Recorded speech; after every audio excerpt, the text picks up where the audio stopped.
हाँ, वाक्य शुद्धि शब्द शुद्धि का दूसरा पार्ट है। इसमें देख लीजिए आप, महात्म्य शब्द ऐसे दिया रहता है पेपर में, जबकि महात्म्य शब्द इस प्रकार का गलत है। तो इसको शुद्ध कैसे लिखें? इसको शुद्ध लिखेंगे महा। क्या लिखें? महा तय में, ये महात्म्य। क्या शब्द लिखेंगे? महात्म्य। अरे नहीं सॉरी, इसमें मैं आधा हो जाएगा, महात्म्य। क्या हो जाएगा? महात्म्य। इस प्रकार शुद्ध लिखेंगे, ठीक है। कि इसका टुकड़ा करेंगे तो महान महात्म्य शब्द इस प्रकार लिखा जाता है। अब इसी प्रकार का एक शब्द है, जैसे आता है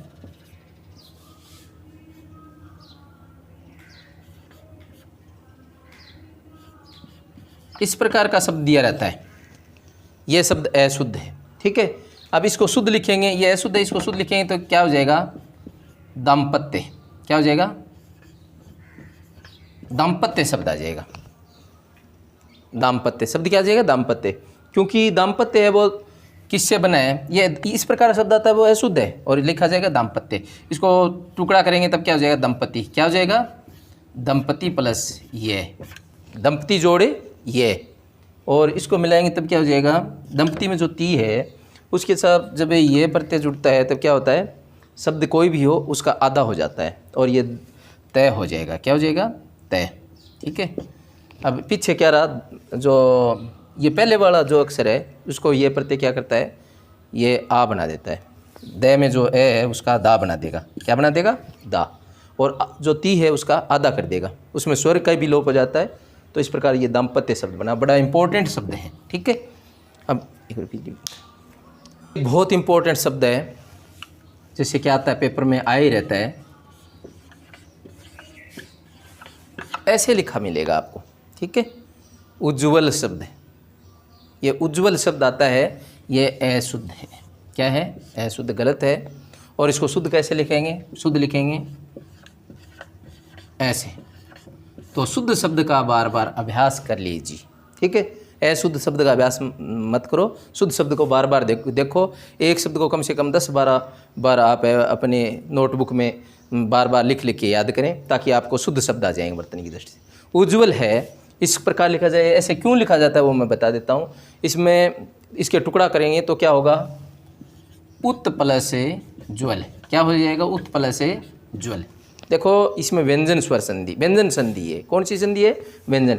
देखो दो जय जय पास में आते हैं ना, किसी शब्द में दो जय जय हो, दो चय चय हो, दो दे दे हो, या दो टे हो, दो ले ले हो, ठीक है। ये शब्द हों तो वो क्या हो जाता है? उस शब्द का एक जय को तोड़ के तय बना दिया जाता है। चय जैसे उच्चारण शब्द है, उसमें दो चय चय आ गया तो पहले चय को तोड़ के तय बना दिया जाता है। इस प्रकार उत्पल से ज्वल शब्द बन गया, उत्पल से ज्वल, ये व्यंजन संधि बन गई। अब देखो इसको जब मिलाते हैं तब क्या होता है कि तय के बाद में जय हो तो तय क्या बन जाता है? जय में बदल जाता है। तो तय भी हलंत है तो जय भी आधा ही रहेगा। दूसरा ज्वल में जय आधा है ही।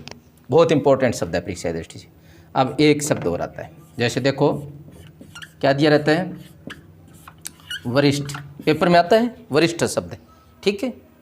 अब वरिष्ठ शब्द वर्तनी की दृष्टि से गलत है। इसको शुद्ध क्या लिखेंगे? ये गलत है, वो क्रॉस मार देता हूँ मैं। इसको लिखें वरिष्ठ। क्या लिखेंगे? वरिष्ठ। इंपॉर्टेंट बहुत है। इसी प्रकार देखो वरिष्ठ है, कनिष्ठ है, एक कनिष्ठ शब्द और आता है, वरिष्ठ कनिष्ठ। है लिखना है आपको, वरिष्ठ और कनिष्ठ शब्द, ये बड़ा शुद्ध है, याद रखना आप, ठीक है। इस प्रकार लिखना वर्तनी की दृष्टि से। अब एक शब्द और लिख देता हूँ, जैसे आता है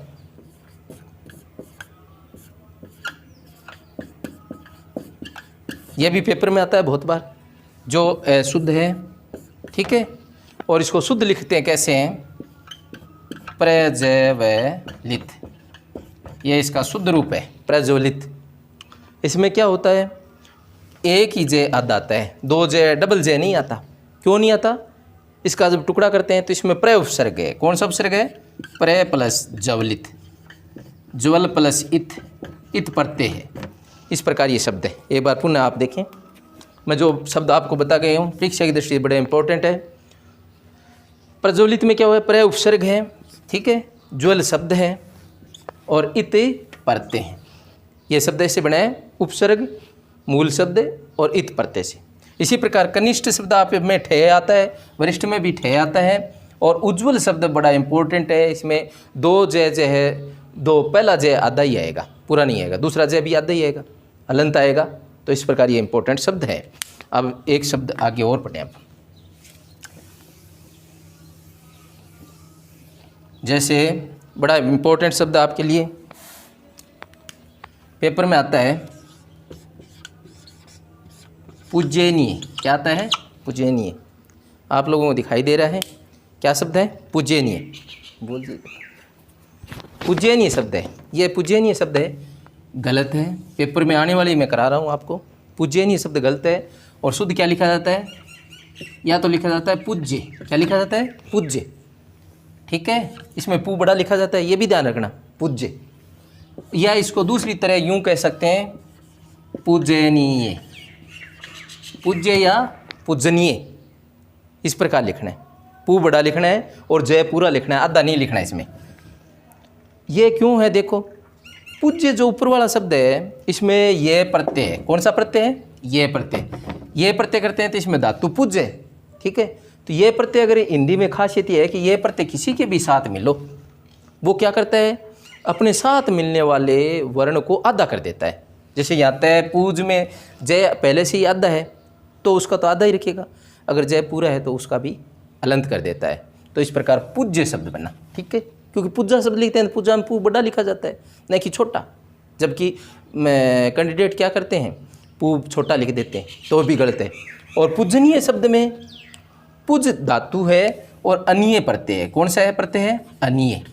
ठीक है, पुज धातु, पुज धातु। ठीक है, अनीय प्रत्यय, जिसके संस्कृत में अनीयर प्रत्यय कहते हैं, रे लगा देते हैं, अनीयर प्रत्यय। अनीयर प्रत्यय हिंदी में अनीय कहलाता है। ठीक है, अब एक बात ध्यान रखना, जैसे जानवरों में शेर और चीता, और जैसे कुत्ता और बिल्ली, दोनों का जन्मजात बैर होता है, ठीक वैसे ही ये प्रत्यय और अनीय प्रत्यय दोनों कभी साथ नहीं लगाए जा सकते। इसलिए इसका दोनों का या तो पूज्य या फिर पूजनीय शब्द इंपॉर्टेंट है। ठीक है, ऐसे याद है रखना। अब इसका स्त्रीलिंग शब्द भी पूछा जाता है। ये तो पुल्लिंग शब्द है और इसका स्त्रीलिंग शब्द क्या हो जाता है? पूजनीय। क्या हो जाता है स्त्रीलिंग? ये पुल्लिंग शब्द है और स्त्रीलिंग शब्द हो जाता है पूजनीय। पूजनीय हो जाता है या फिर क्या हो जाता है? पूज्या। क्या हो जाता है? पूज्या। याद रखना, पूजनीय या पूज्या। अभी एक और इम्पोर्टेंट शब्द मैं आप लोगों को लिखाता हूँ। जैसे कई बार क्या होता है? श्रीमती लिख देते हैं लोग, श्रीमती ऐसे लिखते हैं। पेपर में आने वाली आप लोगों को कराऊंगा मैं सारा पार्ट, पूज श्रीमती लिख देते हैं। जबकि श्रीमती शब्द क्या है? ओके, गलत ना, श्रीमती शब्द क्या है? शब्द क्या है? श्रीमती। श्रीमती शब्द है वो गलत है, क्योंकि श्रीमती स्त्री कोई हो जाए, स्त्रियों में क्या है कि कोई अपवाद स्वरूप अंतिम में अक्षर छोटा होता है, अंतिम में छोटी मात्रा लगती है।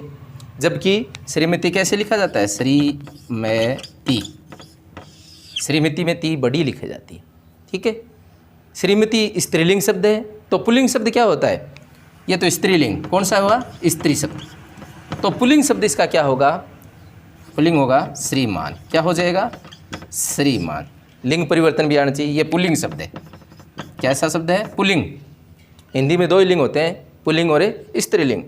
तो श्रीमती में ती बड़ी लिखी जाती है। चाहे कोई भी स्त्री का शब्द देख लो आप, चाहे आप देख लो नदी, बकरी, पहाड़ी, जो स्त्री शब्द है ना, उसमें ती की मात्रा बड़ी लिखी जाती है। जबकि पुरुष में मात्रा छोटी आती है, छोटी ई और छोटा ऊ। जैसे शुद्ध भाषा में हर्स्व कहते हैं, पुल्लिंग में हर्स्व ई और हर्स्व ऊ की मात्रा रहती है, और स्त्रीलिंग में दीर्घ ई और दीर्घ ऊ की मात्रा आती है लगभग। अब एक शब्द और देख लीजिए आप,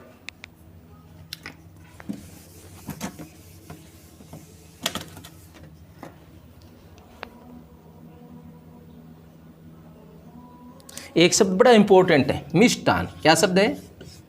मिष्ठान। ऐसे लिखा रहता है दुकानों पर, आप देख लीजिए, मिठाई की दुकान पर आप जाएंगे तो उस दुकान पर निश्चित रूप से आपको लिखा हुआ मिलेगा मिष्ठान। कैसे लिखा होता है? ये ठे लिखा होता है। ठीक है, जबकि ये गलत है। मिष्ठान शब्द ऐसे लिखता है वो तो गलत है। तो शुद्ध क्या है? शुद्ध आप देख लीजिए, बड़ा इंपॉर्टेंट है। इसको शुद्ध लिखते हैं मिष्ठान। क्या लिखते हैं? मिष्ठान। इसे शुद्ध लिखा जाता है। ये शुद्ध लिखना सीख लीजिए, पेपर में आता है। ये वर्तनी वाले पार्ट में नहीं आता, ये संधि में भी पूछा जाता है, और वाक्य शुद्धि में भी वर्तनी का पार्ट आता है, उसमें पूछा जाता है मिष्टान है, इसका टुकड़ा करेंगे तब क्या बन जाएगा, मिष्ट। क्या बन जाएगा, मिष्ट प्लस से अन्न, मिष्ट जोड़े अन्न। देख लीजिए इसमें दीर्घ स्वर संधि है। कौन सी संधि है, दीर्घ। कौन सी संधि है, दीर्घ स्वर संधि।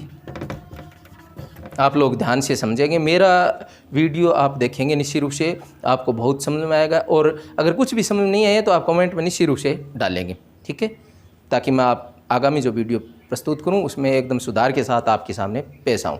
तो मिष्टान में दीर्घ स्वर संधि क्यों हुआ, क्योंकि देखो इसमें टा की मात्रा से शब्द, दो शब्द अलग अलग हुए। पहला शब्द मिष्ट और दूसरा अन्न, ठीक है। अब देखो इसमें टे में जो ए है और अन्न का ए मिलके क्या बन जाता है, आ बन जाता है। इस प्रकार मिष्टान शब्द का निर्माण हुआ। तो मिष्टान शब्द शुद्ध है और मिष्ठान इस प्रकार का है वो अशुद्ध है। तो आप बार बार अभ्यास करके मिष्टान शब्द सीख लीजिए। अब इसी तरह थोड़ा सा रोक लीजिए। अब शब्द शुद्धि का आगामी जो प्रश्न है, देखो एक महत्वपूर्ण प्रश्न है, आता है उपलक्ष। क्या आता है, उपलक्ष। उपलक्ष शब्द आता है,